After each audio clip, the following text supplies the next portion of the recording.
नमस्कार, राज की बात में आपका स्वागत है। एक तरफ संसद का सत्र चल रहा है जिसमें विरोध प्रदर्शन हो रहे हैं, दूसरे तरफ एक और मुद्दा सुलग रहा है कि क्या भारत के अंदर माइनॉरिटी स्टेटस उन कम्युनिटी को दिया जाना चाहिए, उन धर्म के लोगों को, मजहब के लोगों को दिया जाना चाहिए जिसका पॉपुलेशन 10% से भी ज्यादा हो, कहीं 20-25% से भी ज्यादा हो और किन्हीं किन्हीं राज्यों में तो 50% से भी ज्यादा हो। अगर डिस्ट्रिक्ट वाइज इसके आधार को बनाया जाए तो डिस्ट्रिक्ट में तो 80-85% भी जिसकी जनसंख्या है, क्या उस कम्युनिटी को भी माइनॉरिटी स्टेटस दिया जाना चाहिए? यह संसद सत्र के दौरान हंगामा विपक्ष कर रहा है और कुछ मौलाना सांसद चीख चिल्ला कर कह रहे हैं कि देखो भाई, अल्पसंख्यकों के साथ अन्याय हो रहा है। इनका अल्पसंख्यक का परिभाषा क्या है? मुसलमान। मुसलमान ही केवल अल्पसंख्यक भारत के अंदर है जिसका पॉपुलेशन हिंदुओं से के बाद सबसे ज्यादा है। मतलब जो माइनॉरिटी में मेजॉरिटी है वही चीख चीख कर कह रहा है कि देखो हमारे साथ अन्याय किया जा रहा है और इसी बात की चर्चा हो रही है। सुगबुगाहट तेज है, प्राइवेट बिल आने वाला है। भारतीय जनता पार्टी के कुछ सांसद इस मुद्दे को उठा रहे हैं। लेटर माइनॉरिटी मिनिस्ट्री को भेजा जा रहा है और प्राइवेट बिल लाने की चर्चा हो रही है कि इस मुद्दे पर चर्चा पार्लियामेंट के अंदर भी होनी चाहिए। चर्चा प्राइवेट बिल लाने के बाद होगी, समय निर्धारित करना पड़ेगा, लेकिन सुगबुगाहट तो तेज है। परिभाषा बदलने की बात की जा रही है। आयोग की रिपोर्ट है और सेंसस तैयार होने वाला है, क्योंकि राहुल गांधी ने ही सवाल पूछा अमित शाह से कि कब से सेंसस शुरू होगा, कैसे शुरू होगा, कब तक खत्म होगा, और उसमें ये जो जातीय जनगणना कराए जाने की घोषणा सरकार ने की है वो कब से होगा। अमित शाह ने जवाब दे दिया कि मिड 2026 से ये हाउस के संख्या गिने जाएंगे, मतलब घरों की संख्या की गणना होगी और उसके बाद 2027 के शुरुआत में फरवरी मार्च में जनगणना शुरू होगा, 2027 तक कंप्लीट हो जाएगा। लेकिन इस बीच चर्चा इस बात की है कि 2011 के जनगणना के अनुसार कुछ कम्युनिटी की संख्या इतनी बढ़ गई, फिर भी उन्हें माइनॉरिटी बोला जाता है, जिसके कारण वो पूरी दुनिया में माइनॉरिटी कार्ड खेलते हैं, परेशान भारत सरकार को करते हैं और छवि देश की खराब करते हैं। इसलिए इस बात की चर्चा के बाद यह कहा गया कि माइनॉरिटी स्टेटस किसे मिलना चाहिए और किसे माइनॉरिटी स्टेटस खत्म किसका किया जाना चाहिए। एक चर्चा हुई जिसमें बिहार के ही एक राज्यसभा सांसद हैं भीम सिंह, भारतीय जनता पार्टी के डॉक्टर भीम सिंह वरिष्ठ नेता हैं, और उन्होंने एक इंटरव्यू दिया। उसमें कहा कि हम लोग बैठकर ये चर्चा कर रहे हैं, हम लोग ने भी रिपोर्ट तैयार की है, मैं खुद ही माइनॉरिटी अफेयर्स मिनिस्ट्री को लिखने वाला हूं कि इस पर गंभीर चर्चा की जरूरत है और पहले कमेटी में चर्चा हो और उसके बाद बिल लाने के बारे में सोच सकते हैं। इन लोगों ने का कहना है कि किसी भी देश में, समाज में माइनॉरिटी का दर्जा यानी कि अल्पसंख्यक है उसकी पहचान करने के लिए एक क्राइटेरिया होना चाहिए। भारतीय संविधान के अंदर माइनॉरिटी शब्द तो लिखा है, लेकिन इसके वेलफेयर की बात कही गई है, इनको परिभाषित नहीं किया गया। इसमें परिभाषित किया जाना चाहिए कि आखिर किन जगहों पर कितना परसेंट होने पर माइनॉरिटी बताया जाए और किन जगहों पर उससे ज्यादा होने पर उनसे माइनॉरिटी का दर्जा छीन लिया जाए, और जो बहुसंख्यक समाज पूरे देश के लिए है वो किन जगहों पर अल्पसंख्यक समाज जब बन जाता है अल्पसंख्यक का दर्जा उसे भी मिलना चाहिए, और उसे भी किस तरीके से उन राज्यों में अल्पसंख्यक होने की तरह उसका फायदा, वेलफेयर स्कीम का फायदा मिलना चाहिए, जो कि नहीं मिल रहा है। और इसमें इन लोगों ने लगभग ये बात की चर्चा की कि 2% का पॉपुलेशन का 2%, अगर 2% से भी कम कोई समुदाय है, कोई धर्म विशेष के लोग हैं, तो उनको अल्पसंख्यक का दर्जा दिया जाना चाहिए था और दिया जा सकता है, जिसके लिए जैन हो सकते हैं, सिख हो सकते हैं, कई जगह क्रिश्चियन हो सकते हैं, कई जगह मुसलमान भी हो सकते हैं और कई जगह पर ये बौद्ध भी हो सकते हैं। लेकिन इसमें भी ये देखा जाना चाहिए कि किसी स्टेट में अगर किसी एक की जनसंख्या बहुत ज्यादा है तो वहां पर उसे माइनॉरिटी का दर्जा तो दिया नहीं जा सकता, तो देश के दूसरे हिस्सों में भी उसको माइनॉरिटी का दर्जा देने के लिए उस स्टेट को एक्सक्लूड किया जा सकता है, जैसे ओबीसी के लिए किया जाता है। हर राज्य में ओबीसी की जातियां अलग अलग है, एससी की जातियां अलग अलग है और कुछ एससी की जातियों को एसटी में डाला जाता है, वो भी अलग है अलग अलग स्टेट में। जैसे वाल्मीकि समाज अगर शेड्यूल कास्ट में उत्तर प्रदेश बिहार में आती है तो वही वाल्मीकि समाज कर्नाटक में जाकर शेड्यूल ट्राइब बन जाता है।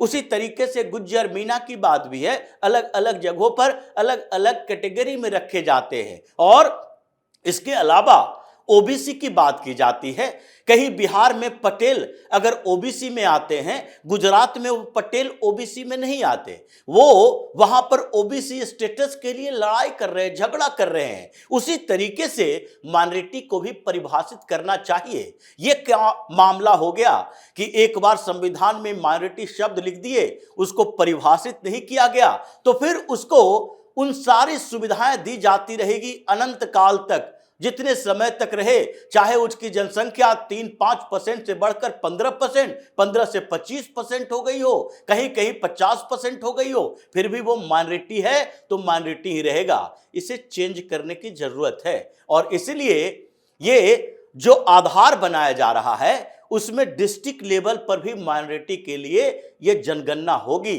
कि किस जिले में कौन से समुदाय के लोग कितने परसेंट हैं और उनमें से किसको माइनॉरिटी का दर्जा दिया जाना चाहिए। सबसे ज्यादा खतरा तो मुसलमानों के लिए पैदा हो गया, क्योंकि ये पूरे देश में 14% से ज्यादा तो 2011 के जनगणना के अनुसार हैं, यानी कि लगभग 15%, और इनका ग्रोथ रेट ज्यादा है। तो इसका मतलब है कि इस जनगणना के बाद लगभग ये माना जाता है कि 17 से 20% के बीच कहीं मुस्लिम आबादी पूरे भारत के अंदर होगी। लेकिन ये तो भारत की बात है, तो भारत के अंदर भी जो समुदाय, जो मजहब के लोग ये 20% के आसपास पॉपुलेशन वाले हैं, क्या उसे अल्पसंख्यक का दर्जा दिया जाना चाहिए? और उसमें भी अगर कुछ राज्यों की बात करें, जैसे यूनियन टेरिटरी और स्टेट में कुछ प्रदेशों की बात करें, तो लक्षद्वीप जैसे जगह पर जहां 96% मुस्लिम आबादी है, लेकिन मुस्लिम वहां भी अल्पसंख्यक ही माना जाता है, क्योंकि देश में एक ही परिभाषा है। जम्मू कश्मीर में 69% मुस्लिम आबादी है, लेकिन फिर भी वहां हिंदुओं को अल्पसंख्यक होने का कोई फायदा नहीं मिल रहा। माइनॉरिटी कॉलेज अगर कहीं होंगे तो उस जगह पर रिजर्वेशन के लिए जम्मू कश्मीर के भी मुसलमान जाएंगे, उन्हें रिजर्वेशन मिलेगा। दूसरे स्टेट में जम्मू कश्मीर के मुसलमान भी जो होंगे वो माइनॉरिटी स्कीम का फायदा उठा सकते हैं। उसी तरीके से ये जो असम है, असम में लगभग 30% से ज्यादा मुस्लिम पॉपुलेशन है, कहीं कहीं तो कहा जाता है 35 से 37% तक भी मुस्लिम पॉपुलेशन है, कुछ क्षेत्रों में कंसंट्रेट है। उसी तरीके से पश्चिम बंगाल को देखिए, जहां 2011 के अनुसार 27%, आज ममता बनर्जी खुद कहती है कि 33% मुसलमान हैं। इन्हें इग्नोर नहीं किया जा सकता। पश्चिम बंगाल में एसआईआर के मुद्दे पर सुप्रीम कोर्ट में भी यही बात दोहराया गया और घुसपैठियों की बात पर भी यही कहा गया। वहां तो 35% से ज्यादा मुसलमान होगा। कुछ कुछ जिलों की बात करें तो वहां तो रिकॉर्ड टूट जाता है। यह ऐसी स्थिति आ जाती है। पश्चिम बंगाल के अंदर ही मुर्शिदाबाद को देखिए 70% से ज्यादा मुसलमान, बिहार में किशनगंज को देखिए 70% से ज्यादा मुसलमान, पिछले दिनों एक रिपोर्ट संभल पर आई, वहां 85% मुसलमान।